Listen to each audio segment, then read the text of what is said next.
नमस्कार साथियों, मैं राम मोहन राय मोहद्दीनगर विधानसभा के पूर्व विधायक प्रत्याशी अब यह मोहद्दीनगर थाना के सामने है।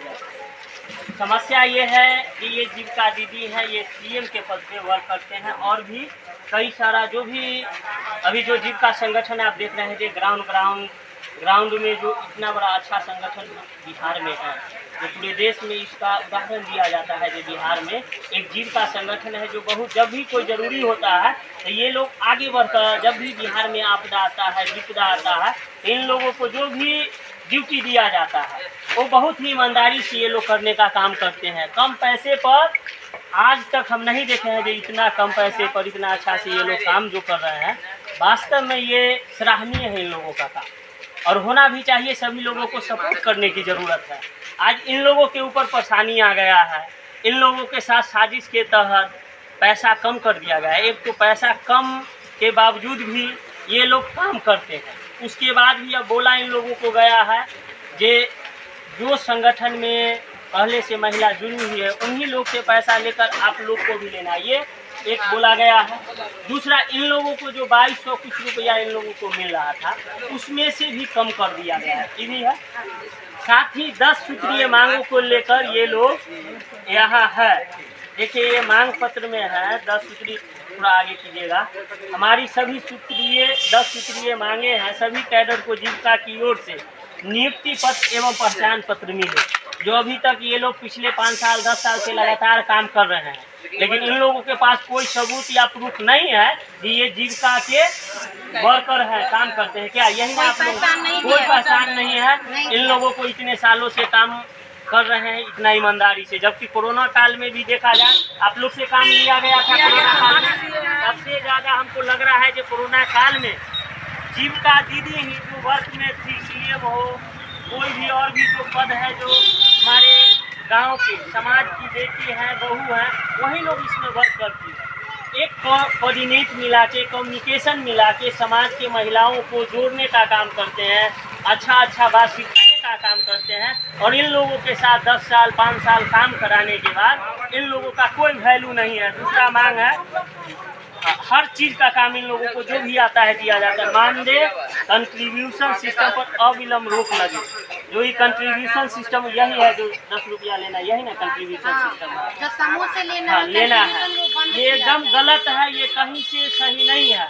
एक तो सरकार समाज में जो लोग हैं, जो ये लोग जाते हैं, इतना मेहनत करके समूह बना के लोगों को जोड़ने का काम किए हैं, हर मैटर पर जागरूक करते हैं, चाहे स्वास्थ्य का हो, चाहे जब भी जो ज़रूरत पड़ता है सरकार का, प्रत्येक काम इन लोगों से करवाने का काम करते हैं। क्या हम सही बोल रहे हैं? उसके बाद सभी कैडरों का मानदेय कम से कम 25,000 और नियमित हो 25,000 रुपया का मान है, जो कम से कम 25,000 हो। जितना मेहनत करते हैं भाई, आप एक बुलाते हैं, एक 8 घंटा पढ़ाने के बाद एक टीचर को आप 40,000 या 35,000 रुपया पेमेंट करते हैं।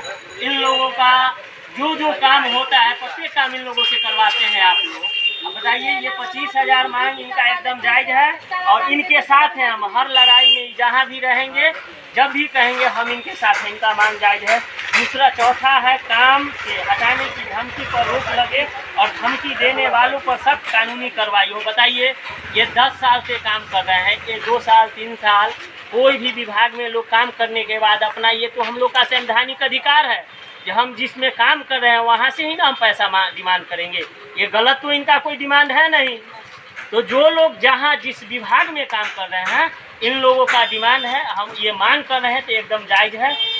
दूसरा है सभी कैडरों का क्षेत्र भ्रमण भत्ता कम से कम 3,000 रुपया हो, एकदम सही मांग है। इतना मेहनत कर रहे हैं, हमको लगता है गाँव सुदूर देहात में भी जाके, जहाँ लोग नहीं जा पाता है, कोई भी अधिकारी नहीं जा पाता है, वहाँ ये लोग जाके किसी भी परिस्थिति में, बारिश हो, धूप हो, हवा हो, पानी हो, हर जगह वहाँ जहाँ पे कोई नहीं जाता है वहाँ पे ये लोग जाके काम करने का काम करते हैं।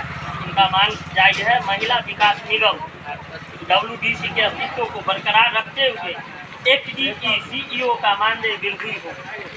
सभी अध्यक्ष सचिव और कोषाध्यक्ष को क्रमशः संकुल CLX स्तर पर 500 ग्राम संगठन है, मानी ये 500 ग्राम संगठन है लगभग ना। DO स्तर पर 300 स्वयं सहायता समूह है, SHG स्तर पर 200 रुपये बैठक भत्ता मिले, माने प्रत्येक बैठक पर जो आपको मिलना चाहिए वो डिमांड की। 5 साल पुराने सभी जीविका दीदियों को ऋण माफ हो। एकदम सही है।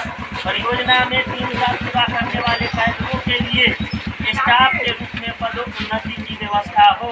जो ये लोग मांग कर रहे हैं, फर्स्ट है जो सभी कैडरों को जीविका की ओर से नियुक्ति पत्र एवं पहचान पत्र मिले। इन लोगों को आज तक कोई पहचान नहीं मिला है, वही डिमांड इनका है कि नहीं सभी को मिले। सभी कैडरों को सामाजिक सुरक्षा का लाभ हो। अवकाश महिला कैडरों का विशेष अवकाश, ऐसे मातृत्व अवकाश 2 लाख का मेडिकल के लिए एवं 5 लाख का डेथ के लिए। बताइए कितना दुख की बात है। थोड़ा सा अगर हवाई जहाज़ से आप जाते हैं आपका इंश्योरेंस रहता है, ट्रेन से जाते हैं इंश्योरेंस रहता है, ये अपने बाल बच्चे को छोड़ के जान जोखिम में डाल के अपना दिक्कत शिक्कत को बर्दाश्त करके और दूसरे समूह को जाके जोड़ने के काम वहाँ किस तरह से मोबिलाइज करना होता है। इतना मेहनत करने के बाद इन लोगों को एक डेथ क्लेम मान लीजिए जो ये इन लोगों का डिमांड है, कितना दुख की बात है। ये इंश्योरेंस इन लोगों को अभी तक नहीं मिला हुआ है। जो आप किसी भी प्राइवेट कंपनी में चले जाइए, प्राइवेट संस्था में चले जाइए, आपको जॉब होगा उस समय आपको कम से कम इंश्योरेंस की सुविधा रहता है। बहुत ही दुख की बात है। दूसरी तरफ यहाँ लोकल जो एसी और सीसी और बीपीएम सर, इन लोगों को ऐसा लग रहा है कि इनके ऊपर दबाव बना के और इन लोगों को टारगेट किया जा रहा है। ये गलत है। और जो भी है एसी सर हो, बीपीएम सर है और सीसी जो भी है, आप लोग कान खोल के सुन लीजिए। ये सिर्फ आपके वर्कर ही नहीं है, इस समाज के है जो एक चेतना जगाए हैं गांव-गांव में जाके और समाज में जाके। जरूरत पड़ने पर पूरा क्षेत्र के लोग इनके साथ खड़े हैं।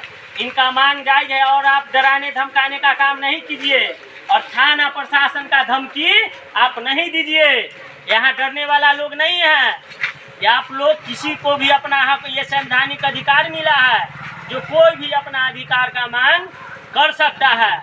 और आप लोग जो ये डराने का काम कर रहे हैं, ये लोग आके धमकी या बंद करने का ये जो झूठा आरोप लगाने का काम कर रहे हैं, ये सारा आप लोग का फर्जी आरोप है और हम लोग इनके साथ हैं। आप देखते हैं आप कौन डीएम, कौन कलेक्टर, कौन एसपी के यहाँ कौन प्रशासन इन लोगों को क्या कर लेता है। ईंट से ईंट बजा देंगे। अगर एक दिन भी इन लोगों के साथ किसी भी प्रकार का अगर दुर्व्यवहार होगा तो आप समझ लीजिएगा जो मोहद्दी नगर में एक इतिहास बन जाएगा। मोहद्दी नगर के लोग इतना कमजोर नहीं है। ये हमारे समाज की बहू बेटी है। आप गलत थाना का धमकी देते हैं, माने हमारे यहाँ आके हमारे यहाँ आप हमारे लोगों को धमकी दीजिएगा। जो भी अधिकारी है इस बात को आप समझ लीजिए, ये बर्दाश्त नहीं किया जाएगा। क्या हम गलती बोल रहे हैं? आप लोग के साथ परेशान किया जा रहा है। कोई इसमें तो कोई सच्चाई नहीं है जो बोले हैं सब। इन लोगों का नारा कुछ है वो अपना लगाइए। कुछ बोलना चाहते हैं?